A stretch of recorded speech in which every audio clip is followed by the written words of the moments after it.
আলাইকুম রাহমাতুল্লাহ। ওয়ালাইকুম আসসালাম রহমতুল্লাহ। প্রশ্ন করবো যখন ঝটপট জবাব দেবে তখন। ইনশাআল্লাহ। প্রথম প্রশ্ন, পবিত্র কোরআনের মধ্যে সবচাইতে ফজিলতপূর্ণ আয়াত কোনটি? আয়াতুল কুরসি।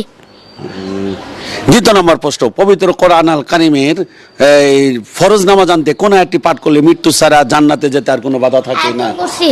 আবার বলো। আয়াতুল কুরসি। আচ্ছা, তিন নম্বর প্রশ্ন, পবিত্র কোরআন কোন সূরাটি পাঠ করলে কবর আযাব থেকে আল্লাহ পাক হেফাজত করবেন? সূরা মুলক। মাশাআল্লাহ। এবার চার নম্বর প্রশ্ন, পবিত্র কোরআন কোন সূরাটি কোরআনের 1/3 সমান?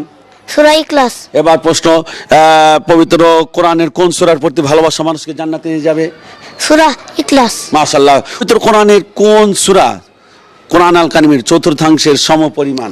সূরা কাফিরুন। এবার পবিত্র কোরআনের কোন সূরাটি জুমার দিন বিশেষভাবে পাঠ করা মুস্তাহাব? সূরা কাহাফ।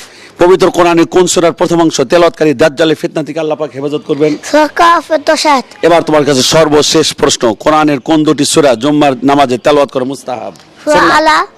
সূরা আলা